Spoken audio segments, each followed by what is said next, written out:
성도 여러분, 한 주간 편히 잘 계셨습니까? 은혜 안에서 행복한 주간을 지내셨을 줄 믿습니다. 이제 우리가 오늘 다시 하나님의 말씀을 붙들고 그분의 말씀 속에서 은혜를 받으면서 살아가는 시간을 맞게 됐네요. 이 안식일이 우리 모든 성도들에게 위로와 은혜와 용기와 힘이 되기를 간절히 소망합니다.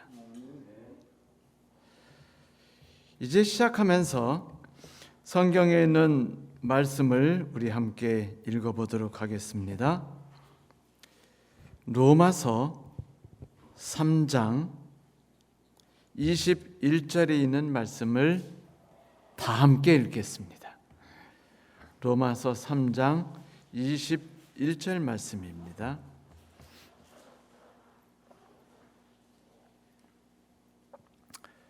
다 같이 펴셨죠?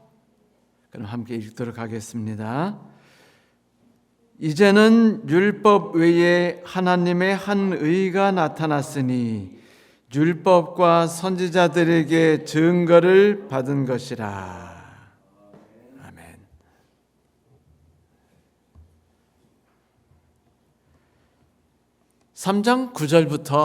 로마서 3장 9절부터는 이제 사도 바울이 다시 한번 분위기를 다잡아서 유대인만이 아니라 유대인, 그리고 도덕적으로 열심히 살아가는 분들, 그리고 하나님 없이 제 맘대로 인생을 살아가는 소위 악인들과 하나님을 무시하고 살아가는 사람들, 이 모든 사람들을 대상으로 아주 강경하고도 강한 선언을 하지요. 이렇게 말하고 있습니다. 그러면 어떠하뇨? 우리는 나으뇨? 결코 아니라. 유대인이나 헬라인이나 다 죄 아래 있다고 우리가 이미 선언하였느니라. 많은 분들이 이 성경절을 참 보면서 힘들어 하셔요. 우리가 누굴까? 이미 하나님을 믿지 않은 채 인생을 제 마음대로 살아가는 분들에 대해서 선언했습니다. 그들이 죄가 있다고. 그리고 성실하고 인생을 최선을 다해서 살아가는 도덕적인 사람, 윤리적인 사람들에 대해서도 그들이 죄가 있노라고 선언했어요. 마지막으로 유대인들, 하나님의 법과 하나님의 교리와 진리를 가지고 살아가는 유대인들에 대해서도 그들이 죄가 있다고 선언했습니다. 그렇다면 이제 또다시 우리는 예외가 없다라고 말한다면, 우리는 결코 나으뇨라고 말한다면 우리는 누가 될 수 있을까요? 윤선자 집사님, 여기서 우리는 누굴 수 있을까요? 김정희 집사님, 우리는 누굴까요? 여기서 말하는 우리는. 그럴 수도 있겠죠? 바울과 같이 예수님이 이 땅에 오셔서 봉사하시고 십자가에 달려 돌아가신 뒤에 수많은 사람들이 예수님을 믿었지 않습니까? 어쩌면 그분들에 대해서 사도 바울이 우리라고 말하면서, 그러면 우리는 어떠하뇨? 우리는 예외일 수 있을까요? 결코 아닙니다 라고 말했을 것이다 라고 많은 학자들이 이야기하고 있습니다. 결국은 이 세상에 있는 사람들은 누구든지 다 죄 아래 있으며 하나님의 벌을 받을 수밖에 없는, 사망의 형벌을 받을 수밖에 없다고 선언받았다라고 말해요. 그리고 이제부터 10절부터 20절까지는 인간이 하나님을 떠났을 때 자신들은 그렇지 않다고 생각할지 모르지만 그 끝까지 갔을 때 그 인간들의 삶이 얼마나 비참할 수 있는가에 대해서 이야기를 하지요. 사람들이 그 결과가 어떻게 나올지 모르면서 최선을 다하고 살아가지만 결과가 옳지 않은 결과를 만들어낼 때가 많죠. 예를 들면 인간을 위해서 맹수들을 잡는다든지, 인간들을 위해서 산에 있는 나무를 채벌하고 간벌하고서 거기다가 이것저것을 설치한다든지 혹은 심는다든지 하는 그런 모든 행위조차도 지금 지구에 많은 해를 가져다 오는 결과들을 우리들이 바라보고 있죠. 근데 쉬운 것이 없어요. 그리고 인간의 삶이 약한지라 우리가 아무리 좋은 법을 만들고 그 다음에 교정하려고 최선을 다해서 또 다른 법을 만든다 할지라도 그 법으로 인해서 삶이 좋게 흘러가지 못하는 것을 우리는 볼 수 있습니다. 집값 잡겠다고 25번이나 법을 고치고 만들었더니 결과가 어떻게 됐죠? 네, 집값이 터졌어요. 그러더니 요즘 그 20대 청년들에게 심각한 문제가 생겼답니다. 무슨 문제일까요? 그것도 있겠죠. 도박. 요즘 20대 청년은요, 이전 세대와 달리 엄청나게 도박에 빠져 있답니다. 어떤 도박일까요? 맞아요. 주식 도박. 또 비트코인 도박. 그런데 이 도박이 중독이 되어버렸대요. 그래가지고 그거로 돈을 잃으면은 빚을 져가지고 또 다시 투자하면서 나는 한번 실수해서 잃은 거고 나는 분명히 벌 수 있어라는 생각 속에 끝없이 돈을 빌려서 투자한답니다. 그래서 이것이 도박의 중독과 동일한 증세를 일으키기 때문에 20대 청년들이 많이 상담을 하러 온대요. 그 중독에서 끊으려고. 그래서 이 현상이 최근 몇 년 동안의 그 상담에서 치료를 받는 그 건수를 보니까 20대가 갑자기 뭐 3천, 2천 건 이렇게 나가다 갑자기 4천 건으로 확 뛰어올랐어요. 엄청나게 많은 분들이 중독에 자기가 빠졌다고 생각해서 치료를 위해서 자진적으로 나왔다는 것이죠. 인간이 더 나은 삶을 위해서 많은 애를 쓰지만 그 더 나은 삶을 위해서 애쓰는 것들이 인간의 삶에 더 나은 결과를 가져오는 일이 드물어요. 자동차를 만들었다고 해서, 배터리를 만든다고 해서, 전기차를 만든다고 해서 인간의 삶이 더 나아지진 않으니까요. 여전히 살인과 폭력과 죄악과 이혼과 불행은 점점 심해지고 점점 무서워지고 있는 것이 현실입니다. 그래서 사도 바울은 의인은 하나도 없다, 아예 하나도 없다고 선언을 하는데 몇 번이나 하는 줄 아세요? 무려 7번이나 반복합니다. 절대로 어떤 경우도 없다.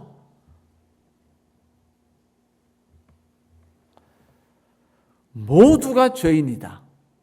혹은 아무도 의인은 없다. 이것이 4번 그리고 3번 합해서 7번이나 의인은 없다고 강조했습니다. 그런데 이 의인은 없다고 강조하기 위해서 갑자기 사도 바울이 이 앞에서 크게 사용하지 않던 구약성서를 쉬지 않고 인용하기 시작하죠. 시편에 있는 말씀부터 시작해서 전도서, 다른 이사야서, 많은 성경절을요 연속적으로 인용해요. 인용해서 구약성서 시대에도 여전히 의인은 존재하지 않았다라고 말하고 있습니다. 그러면 우리가 생각할 때, 뭐야? 의인이 없었다니? 그럼 다윗이 여러분 그 성경에서 다윗에 대해서 뭐라고 말했죠? 가장 하나님의 마음에 합했던 사람. 그런데 다윗이 의인이래요? 의인이 아니래요? 다윗도 의인이 아니랍니다.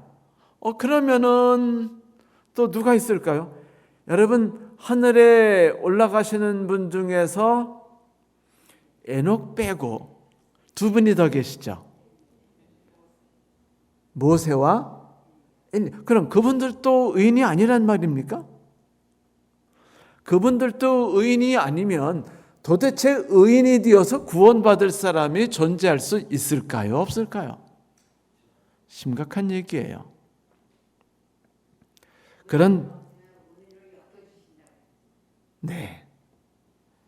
그래서 지금 구약성서에서는요, 우리가 조금 이따가 다루겠지만 의인은 없다라고 이야기하고 있어요. 그리고 구체적인 이야기를 담고 있는데 이 이야기는 로마서 1장에서 이미 우리가 많이 다뤘고 마태복음에서 많이 다뤘기 때문에 오늘 그 부분은 깊이 다루지는 않을 것입니다. 그렇다면 하나님이 의인이라고 칭하는 사람들과 의인이 없다고 하는 것은 도대체 무슨 차이가 있을까요?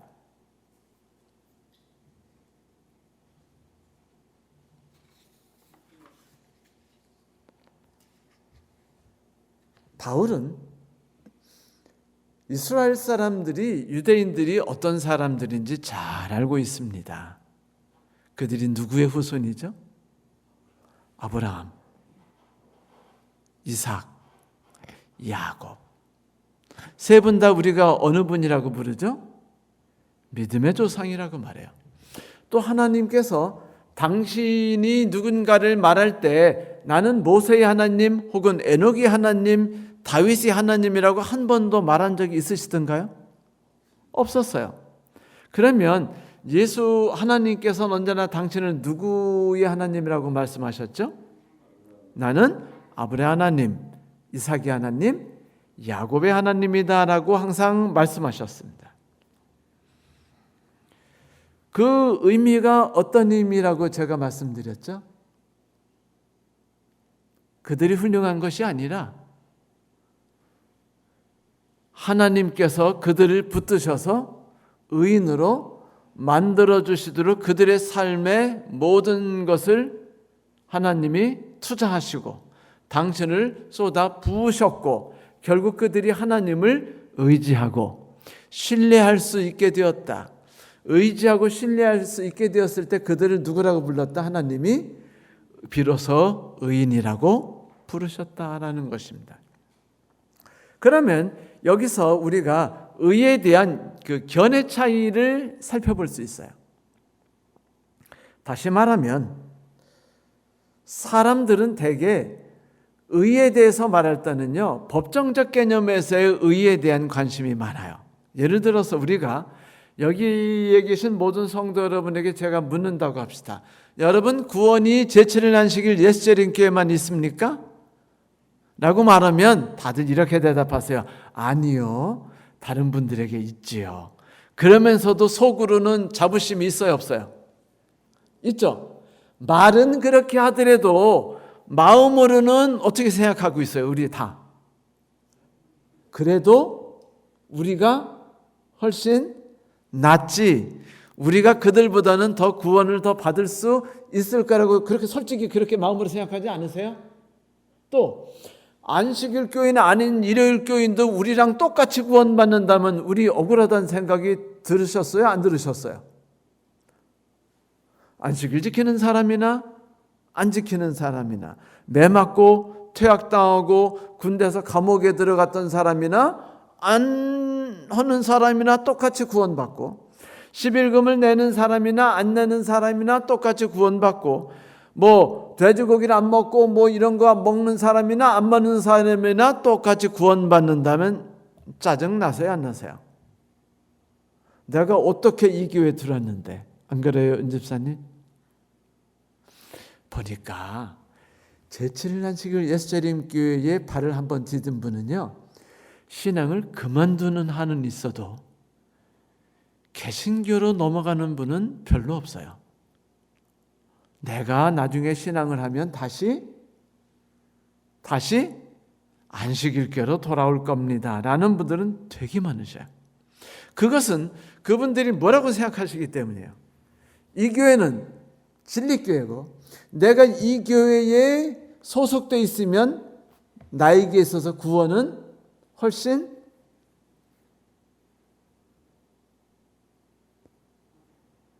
빠르고 쉽고 가까이 잡을 수 있다라는 것 때문이 아닙니까?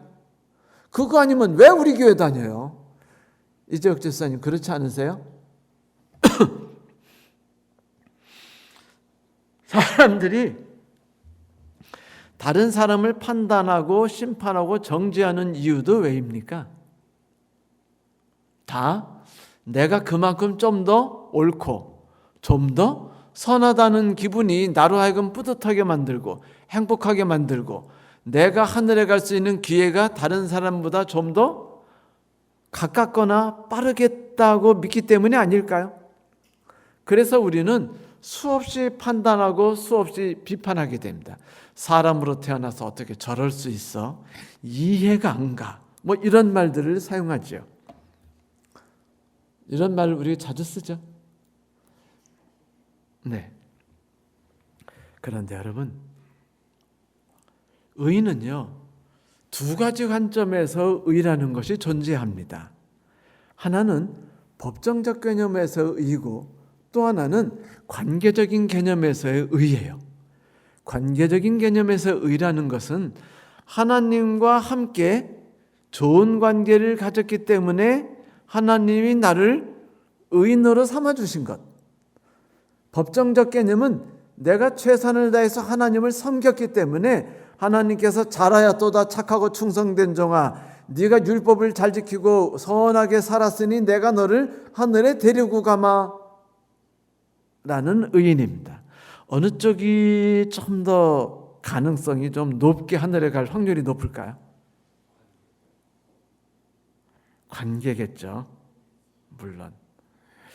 그래서 구약성경을 인용했으니까 우리가 구약성경을 보면은 구약성경에 처음에 의인이다라고 표현한 것은 우선 노아가 있었어요. 기억나시죠? 노아에 대한 성경을 보면은 성경 창세기 6장 9절 노아는 의인이요 당대의 완전한 자라. 그리고서 뭐라고 말하냐면 그는 하나님과 동행하였고라고 말합니다. 그런데 8절에 보면은요 노아에 대해서 한마디를 더 하고 있어요. 뭐라고 말하고 있죠? 그가 하나님의 은혜를 입었다. 결국은 그가 의인이라고 불릴 수 있는 이유는 뭐예요? 하나님의 은혜를 입은 거예요. 그리고 하나님과 동행한 겁니다. 그런데 성경을 좀 더 앞서가지고 창세기 3장 24절을 보면 어떤 말이 또 있을까요? 창세기 3장 24절 윤선자 집사님 펴신 것 같은데 한번 읽어주시겠어요?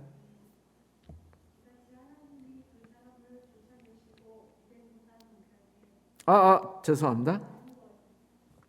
3장 24절이 아니고요. 4장, 5장 같은데요. 에녹이 하나님과 동행하더니 하나님이 그를 데려가시고 세상에 있지 아니하였더라. 여기서도 똑같이 노아의 케이스와 같이 에녹에 대해서 이야기할 때 뭐라고 그래요? 에녹이 하나님과 동행했더니 하나님이 그를 데려가셨다라고 말하고 있습니다. 결국은 하나님이 하늘에 데려가신 자에 대해서 말할 때 전제 조건이 뭐였어요? 열심히 율법을 준행했다? 십계명을 지켰다? 십계명을 목숨을 걸고 준수했다? 칼이 위협할지라도 혹은 모든 재산을 잃어버리고 직장을 잃을지라도라고 말하고 있습니까? 아니면 노아가 혹은 에녹이 하나님과 동행했으니라고 말했습니까? 동행했으니라고 말합니다.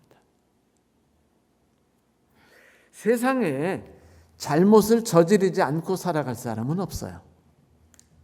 그러나 결점이 있다고 해서 문제점이 있다고 해서 그 문제점이 모든 걸 다 망가뜨리는 건 결코 아닙니다.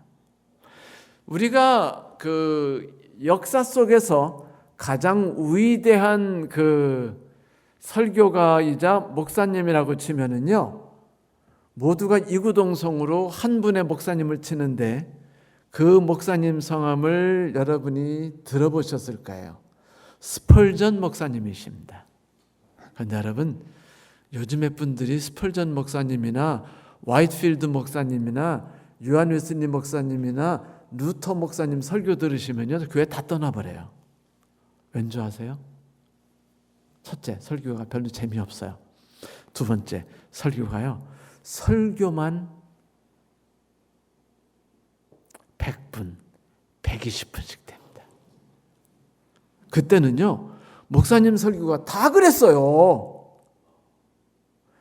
그런데 요즘에는 목사님 설교가 30분만 딱 넘어도 벌써 인상을 일그리기 시작하면서 짜증이 나고 시계를 바라보기 시작하게 되죠. 그러면서 우리 목사님은 다 좋은데 설교 길게 하시는 게 흠이야, 이렇게 말할 수 있지 않습니까? 그런데 스펄전 목사님 설교를 아무리 짧게 하셔도요, 설교만 1시간이 넘었어요. 그런데 그때는요, 목사님의 설교를 들으려고 구름대처럼 몰려가지고 교회가 꽉꽉 찼었고요, 들판을 꽉꽉 채웠었습니다. 성도 여러분, 예수님이 설교를 하실 때 몇 분 하셨을까요? 하루 종일 하셨습니다. 보통 3시간, 4시간씩. 그런데 이 스펄전 목사님은 말씀만 은혜로운 것이 아니라 삶의 모든 것이 매력적이고 훌륭한 목사님이었기 때문에 너무 많은 분들이 스펄전 목사님을 존경하고 따랐습니다. 그런데 스펄전 목사님의 취미 중에 하나가 정원을 가꾸는 거였어요. 꽃을 키우고 정원을 다듬는 거였어요. 그런데 어느 날 자꾸 정원이 꽃이 꺾어지고 막 여기저기 막 발자국이 나 있고 한데 화가 나요. 그런데 이제 하루는 꽃을 다듬다 보니까 옆집에 있는 개가 후닥닥 튀어오더니 그냥 막 우당탕 퉁탕 달리면서 막 꽃을 쫙 밟고 지나가고 막 흥트리고 막 물고 뜯고, 그러니까 스펄전 목사 화가 확 나서 내가 아무리 목사라도 이거는 못 참아요.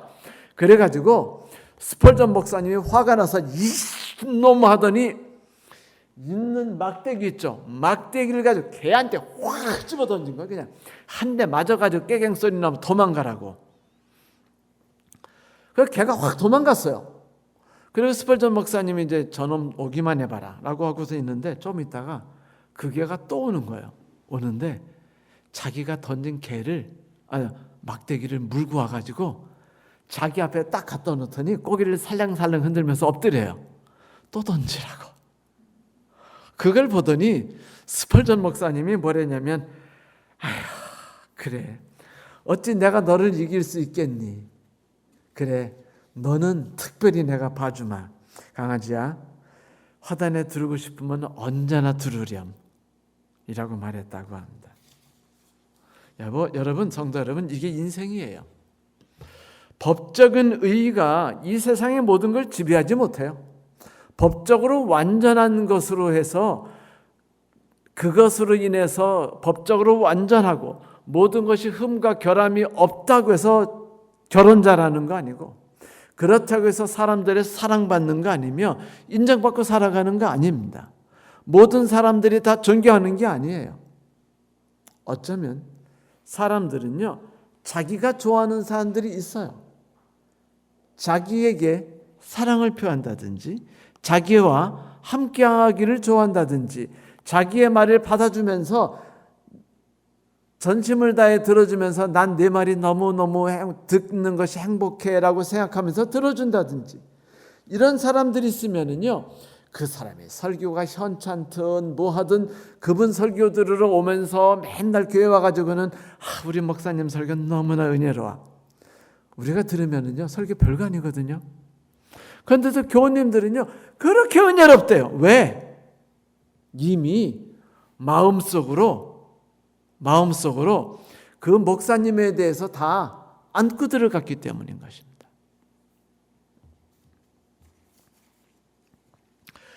관계적인 의라는 것이 얼마나 중요한 것인지에 대해서 보여줄 수 있는 일례지요. 성도 여러분, 하나님께서는 우리에게 관계적인 의로 다가오길 바라셔요. 그런데 사람들은 너무도 자주 자기의 힘으로 하나님께 가까이 나아가려고 합니다. 이 시초가 누구였죠? 네? 하와. 하와는 자기 힘으로 하나님이 되고 싶었어요. 자기 힘으로 하나님께 나아가기를 원했습니다. 내가 내 힘으로 열심히 해가지고 하나님께 나아갈 거야. 그 방법은 물론 내가 생각하는 최선의 방법이겠지만은요. 그런데 그런 의들이 과연 성공적이었는가 볼 때 별로 성공적이지 못했어요.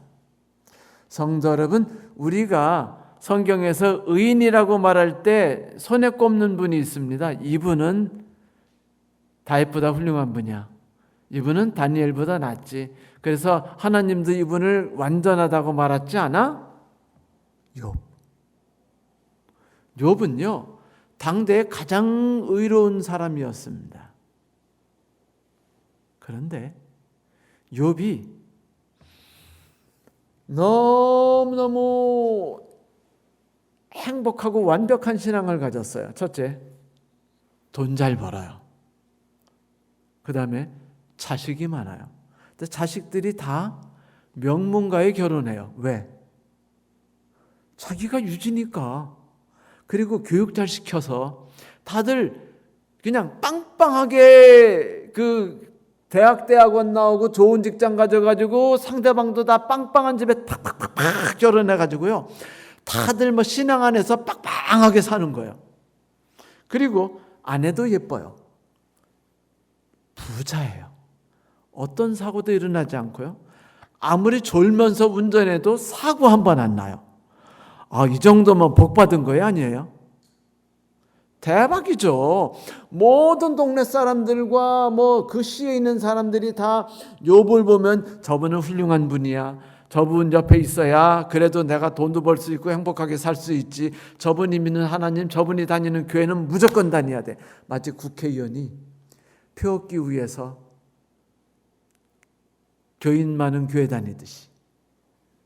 그렇게 욥은요, 고통 없이 돈 많고 자녀 잘 되고 사랑받고 아픈 것도 없었어요. 심지어는 이거 완벽한 거죠. 이렇게 잘 살았습니다. 그런 신앙이 우리가 다 꿈꾸는 신앙이죠. 첫째, 남편이 사랑스럽고 나에게 아주 멋진 봉사를 할 것. 두 번째, 애들은 다 멋진 학교 가고 그리고 훌륭하게 자라고 내가 말하는 거면 다 아멘 아멘 하면서 다 열심히 따라주고, 그리고 아무리 멀리 있더라도 일주일에 한 번씩 전화하고 힘들어도 집에 열심히 찾아오고 이러면은요 너무너무 행복한 거예요. 이런 가정만큼 좋은 가정이 없습니다. 그러면은요 신앙이 멋진 것 같았어요. 욥은 그렇게 살았어요. 몇 살까지? 할아버지 될 때까지. 그런데 어느 날 하나님이 보시니까 욥에게는 치명적인 문제가 있었어요. 그건 뭐냐면 욥이 생각에 내가 신앙이 열심히 하니까 어떻게 돼요? 복을 받아요. 가족도 잘 되고 아내도 이뻐지고 나도 안 아프고 집안에 사고도 없고 모든 게 잘 된다고 생각합니다. 결국 욥의 생각엔 뭐 있어요? 열심히 하나님 섬기면 잘 된다. 내가 최선을 다해서 봉사하고 하나님을 섬기고 말씀에 따라 살아가면 모든 것이 축복 속에 빠지는 거야라고 생각했습니다. 그러던 어느 날 하나님이 가만두셨어요? 아니에요. 고통 속에 밀어넣으셨죠. 상상할 수 없는 고통이 욥에게 찾아왔습니다. 자식들이 다 죽었어요. 배신당했습니다. 국가가 배신했어요. 이웃 부족이 배신했습니다. 하나님이 배신을 때리셨어요. 아내가 자기를 차고 나갔습니다. 분노했어요. 왜 나는 너의 그런 삶이 싫어? 좀 정직해봐, 인간이. 응? 이렇게 됐으면 하나님을 욕하고 좀 해야지. 그래도 난 하나님을 섬길 거야. 오직 하나님밖에 없어라고 말하는 게 더 위선자가 아니야. 그러더니 아내가 뿌르륵 화가 나서는 치료도 안 해주고, 처음엔 치료해줬겠죠. 그러다 후루룩 가버렸어요. 그게 이혼했다는 게 아니고 집에 들어가서 안 나왔다는 거겠죠. 분명히. 그게 아니겠어요? 너무 속상해요. 그래서 욥이 처음에는 붙들고 뭐 하나님이 주셨으니까 받았고 하나님이 취하셨으니까 뺏긴 거지 뭐 라고 하다가 한 일주일 지나니까 살살 어때요? 속상한 겁니다. 생각해보니까 억울해요, 안 억울해요? 억울해요. 나라가 억울해요. 내가 세금을 바치고 나라를 위해 얼마나 열심히 일했는데, 옆 동네 사람들 내가 얼마나 그들의 부족 발전을 위해 애썼는데, 그래요, 안 그래요? 같은 동네 사람도 그래요. 심지어 하나님, 내가 얼마나 열심히 그분을 섬겼는데 왜 내가 불행을 당하는데 하나님의 관심을 쓰지 않죠? 아니, 왜 내게 이런 일이 닥치도록 하나님은 허락하시죠? 욥은요, 화가 났어요. 못 견딜 정도로 화가 나요. 죽어버리고 싶어요. 죽어버리고 싶다고 그래요. 그러자 친구들이 보니까 이게 아니에요. 그래도 이러면 안 되죠. 여러분, 누가 신앙하다가 너무 힘들어서 미치겠다고 신앙 때려치고 싶다고 할 때 그러면 안 된다고 말하지 마세요. 욥 친구들이 욥한테 그렇게 하다가 어떻게 됐죠? 오히려 대판 싸우고요. 욥도 신앙을 더 잃어버리고 친구들도 신앙을 잃어버렸어요. 옳고 그린 게 중요한 게 아니라는 거죠. 욥이요, 저주를 해요. 분노를 합니다. 한참 저주를 퍼붓고 분노를 하고 욕을 하다 보니까 이제 슬슬 제정신 차려야 안 차려요. 제정신 차리고 자기를 딱 보니까 내가요, 평생 안 싸울 줄 모르는 사람인 줄 알았더니 알고 보니까 내가 막 상욕을 하면서 막 뭐 엄청난 욕을 막 해대는 겁니다. 뭐 지랄 같은 이쁘고 귀여운 욕 말고요. 엄청난 욕을 막 해대는 거예요. 그 충격을 먹어요.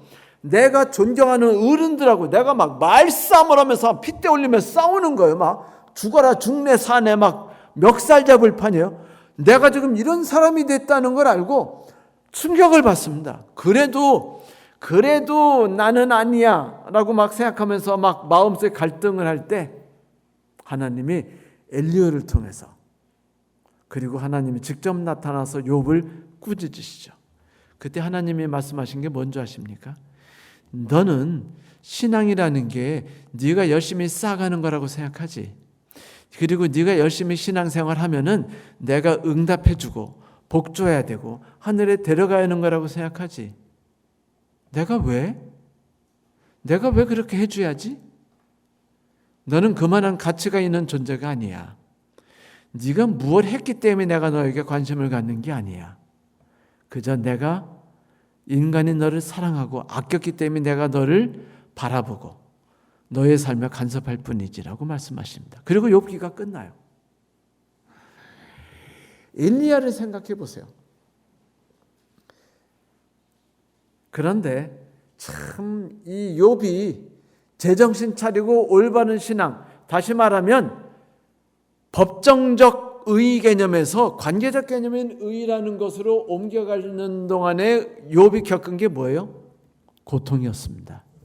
재산을 잃고 자식들이 죽고 배신당하고 하나님으로부터 배신까지 당했다는 생각이 드는 시간이 엄청 긴 시간을 지나서야 비로소 그가 하나님을 제대로 만날 수 있다는 사실을 잊지 마십시오. 모든 것이 축복으로 돌아가는 게 축복이 아니고요, 저주일 수 있습니다. 욥에겐 그게 저주였어요. 오히려 욥에게는 고통이 와서 그게 축복으로 바뀐 겁니다. 엘리야는 어때요? 엘리야 역시 그렇게 살았어요. 나는 하나님을 위해 살아가 열심히 목숨을 걸고 힘내서 살아갈 거야. 하나님, 내가 오늘도 힘내가지고 목숨을 걸고 왕궁에 나갑니다. 그러면서 막 스트레스를 받으며 왕궁에 가가지고 왕 앞에 서서 뭐라 그래요? 손을 두고 말하기를, 내가 말하는데 내가 다시 기도할 때까지 이 땅에 3년 반 비가 내리지 않을 것이고 이슬도 한 방울 내리지 않을 것이다 라고 하고 가버려요. 얼마나 무서웠겠어요. 그러니 이 일은 엘리야에게 있어서는 스트레스 받는 일이 아니에요. 억지로 하나님을 위해서 힘들게 한 일입니까? 아닙니까? 한 일이에요. 그러니까 내가 하나님을 위해서 했습니다. 그리고 3년 반을 열심히 그렇게 살아갔어요. 도망다니면서 3년 반이 돼서 목숨을 걸고 다시 나왔어요. 목숨을 걸고 하늘에서 불을 내리고 바알 선지자들 400명을 죽여버리고 그 다음에 아합 왕을 설득해가지고 신앙을 바로 갖게 하고 기도해서 비가 내리게 한 다음에 거기서 사마리아까지 어디에요? 갈멜산에서 사마리아까지 뛰어내려갑니다. 수십 킬로를. 비 오는데. 그러고서 헐떡거리면서 뭐라 그래요? 그래, 내가 이렇게 열심히 하나님 위해 살았지. 이제부터는 좋은 일이 올 거야.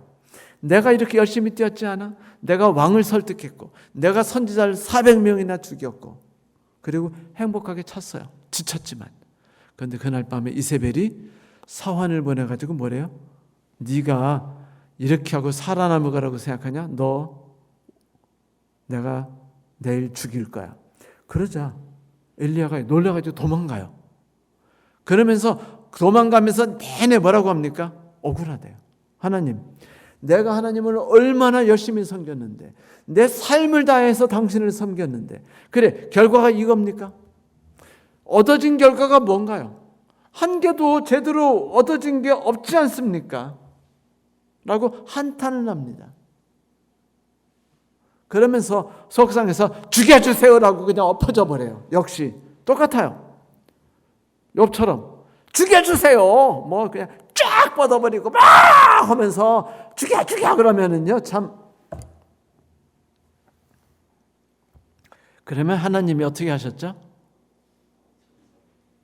그냥 밥 먹이고 가만히 밥만 먹이고 자라 그러고 또 밥만 먹이고 자라 그러고 끼니가 되면 밥만 갖다 주셨어요.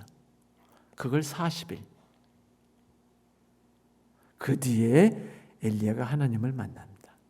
그 역시 엘리야 역시 자기의 살아가는 신앙의 방법에 대해서 도취했어요.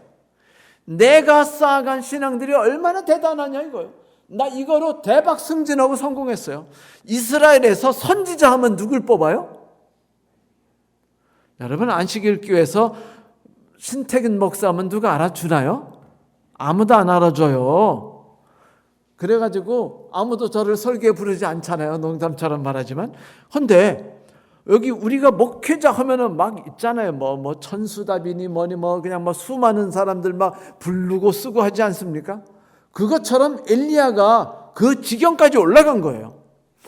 나는 존경받아요. 난 사랑받아요. 나는 인기가 있어요. 난 하나님 그 사람들이 볼 때 나는 최고의 신앙가입니다.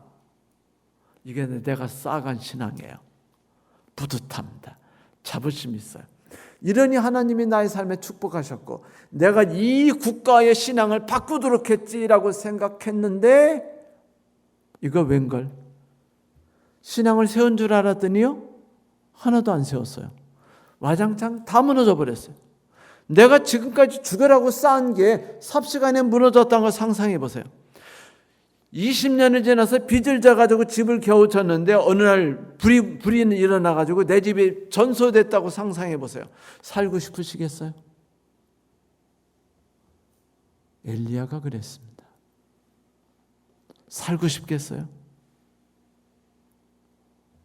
그런데 그렇게 잘 나가던 엘리야, 승승장구하고 계속 승진해 나가던 엘리야, 그래서 자기의 신앙에 뿅해서 도취했던 엘리야가요, 고통을 당한 뒤에서야 하나님이 일하시는 때는 누구를 쓰든지 일하실 수 있다는 것, 그것이 내가 아니어도 되고 꼭 내가 그 일을 하지 않아도 하나님은 성공하실 수 있다는 것을 배우게 됩니다. 예수께서는요 돌들로라도 하실 수 있다고 말하지 않았습니까? 그런데 인간은 우리 목사들이 내가 합회장으로 있을 때, 내가 담임 목사로 있을 때 이 교회를 개혁하고 이 교회를 움직일 수 있다고 생각해서 하나님 제가 이 교회를 부흥시키게 도와주세요라고 기도합니다. 그리고는요 이제 끝나고 뭐라는 줄 아세요? 며칠 전에 목회자의 그 글에 한 목사님이 열띤 논쟁을 하다 이렇게 말했어요. 목사님, 솔직히 말해 봅시다. 목사님 목회 30년 하시면서 변화된 교인 보셨어요? 전 한 번도 보지 못했습니다. 이렇게 쓰셨어요. 그 목사님이. 우리끼리 있어서 썼는지 모르지만 그게 뭐냐면 안 된다 이거예요. 그러니까 그 목사님 얘기는 뭐냐면 법으로 교회법을 만들고 합회법을 만들어서 부조리 못하게 교회도 법을 만들고 합회도 법을 만들자 이거예요. 법으로 불법을 못하도록 막자는 겁니다. 법으로 불법 선거 못하도록 만들고 선거위원회 만들고 선거감시위원회 만들자고 해요. 이렇게 살 수 있대요. 그냥 우리가 웃으면서 가만히 있었습니다. 그 사람도 똑같아요. 우리가 무언가 해서 이 교회를 바꾸고 싶어 하죠. 엘리야처럼 실패합니다. 엘리야도 실패했어요. 그 뒤에 엘리야는 자기 자리를 하나님이 넘겨주시라고 하신 사람에게 넘겨줘요. 엘리야가 자기가 키운 자기의 후계자, 사돈의 팔춘, 그 다음에 자기 줄에게 넘겨주지 못합니다. 하나님이 주라고 한 낯선 사람에게 넘겨줘요. 이거 슬픈 일이죠. 그렇지 않습니까? 그런데도 엘리야는요, 배워요. 인간이 무엇인가 해서 무언가를 만들어내는 것이 아니고, 인간은 하나님이 쓰실 때는 써 있다가 안 쓰실 때는 많은 것이다. 하루는 주인이 이런 독을 이렇게 가지고서 이제 매일 들고 다니면서 1km를 여러 킬로를 가서 물을 떠가지고 물 떠오고 떠오고 했는데 독이 생각했어요. 나는 금이 가서 깨져가지고 주인이 나에게다 물을 담아서 이렇게 떠오면은 자꾸 물이 떨어지고 새가지고 문제가 되는데 왜 주인이 그렇게 나를 버리지 않고 쓸까? 내가 온전치 못해서 주인에게 폐를 끼치는 게 아닌가? 나로 인해서 힘들게 구한 물이 새버리는데 주인이 아직도 나를 버리지 않으시는구나. 주인님, 어째서 저를 버리지 않고 온전한 새항아리를 사지 않으시나요? 저는 별로 가치가 없는 물건인데요. 뭐라고 생각했어요? 내가 온전한 자가 되고 내가 온전한 신앙을 가져야 하나님께서 쓰실 수 있는 존재다라고 생각하는 우리 그리스도인과 똑같이 생각하고 있는 거였습니다. 그러자 주인이 미소를 가만히 띄고 가다가 멈추더니 뒤로 돌아서더니 깨어져서 물이 샌 항아리한테 그래요. 얘야, 내가 지나온 길을 봐라. 길가 예쁜 꽃들이 쫙 이렇게 예쁘게 펴가지고 걸어온 길 따라 쫙 있었어요. 한쪽에.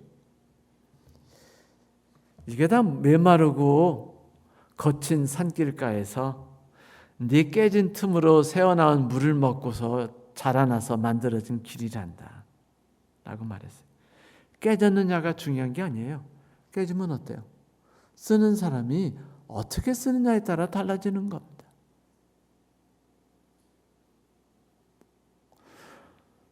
사도 바울이 지금 의인은 없나니 하나도 없고라고 말한 건 바로 이 개념이에요.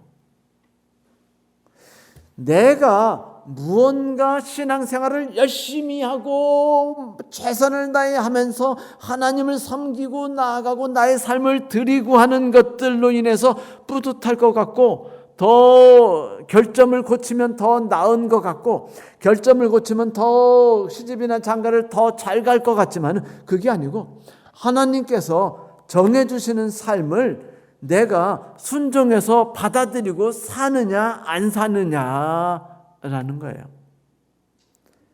법정적 개념의 의가 아니라 관계적 개념의 의라는 것을 지금 사도 바울은 말하고 있는 겁니다. 의는 하나도 없어요. 너희들이 뭐라고 주장하는 한, 너희들이 법정적 개념으로 의인으로 내 앞에 서기를 원하는 한 의는 하나도 없다는 겁니다. 어떤 경우도 없다는 겁니다. 절대로 없어요.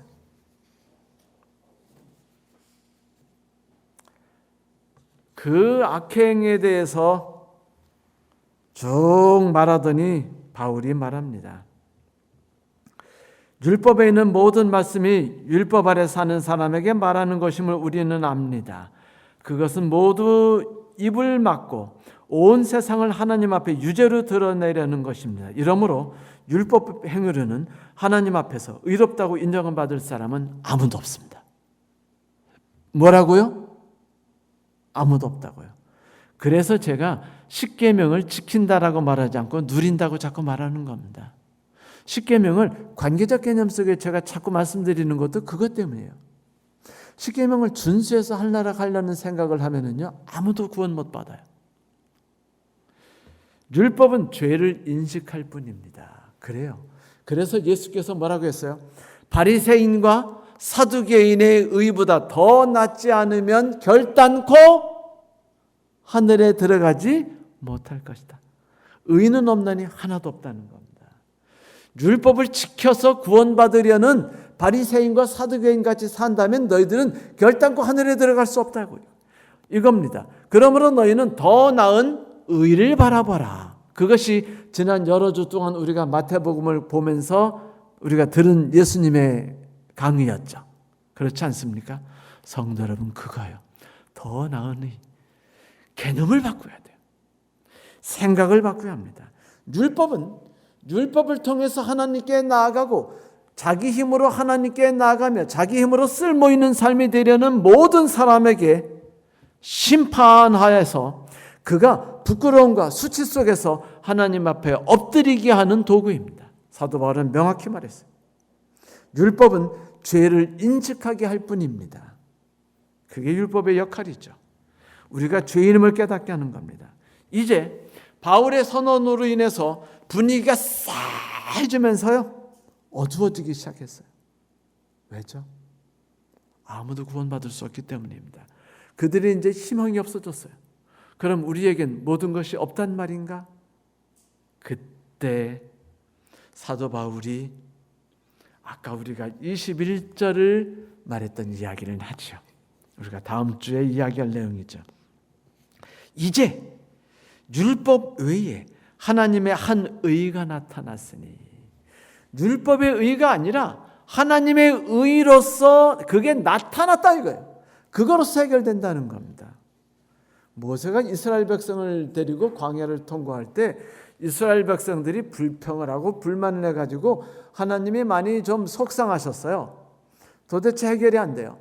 그래서 하나님이 이들을 깨닫게 하겠다 하셔가지고 불뱀으로 그들을 물게 하십니다.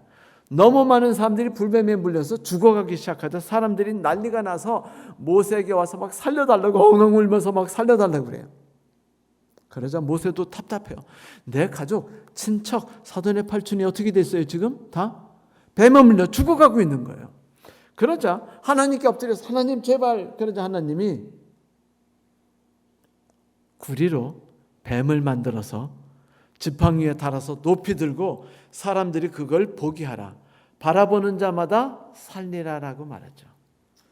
이 말씀이 그리고 실제로 서둘러 구리뱀을 만들어서 지팡이로 세워서 놓자 어떻게 됐어요? 바라보는 사람마다 병이 나았습니다. 그런데 요한복음 3장 14절부터 17절에 모세가 광야에서 뱀을 든 것 같이 사람의 아들도 반드시 들려하리니 라는 예수님의 말씀이 등장하죠. 이것이 사도 바울이 말하는 의입니다. 이제 율법 외에 또 다른 하나님의 의가 등장했으니, 성도 여러분, 그 의가 우리에게 어떤 의일까요?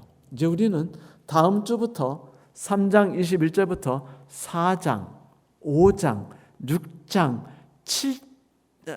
7장까지 그 내용에 대해 공부할 겁니다. 그 내용을 다각적인 면에서 하나씩 살펴보게 될 겁니다. 그 시간들이 우리에게 은혜로운 시간이 되기를 간절히 소망합니다. 성도 여러분, 마지막으로 정리하며 말씀드리죠. 모든 사람들은요, 다 하늘에 가고 싶어요. 모든 사람들은 더 나은 삶을 원합니다. 모든 사람은 더 행복한 삶을 원해요.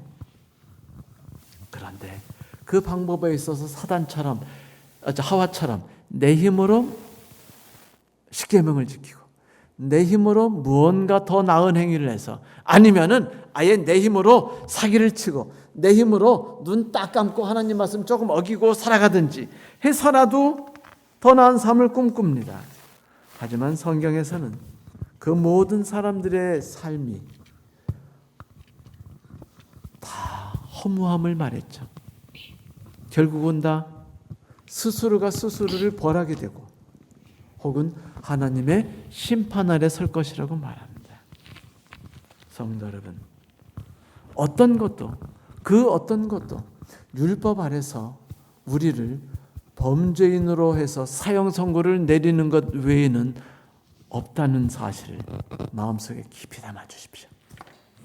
그리고 더 이상은 법정적 개념의 의가 아니라 관계적 개념에서의 의, 하나님과의 관계 속에서 삶을 추구하고 관심을 가짐을 통해서 새로운 삶으로 나가는 삶에 더 집중할 수 있는 저와 여러분이 되시길 바랍니다.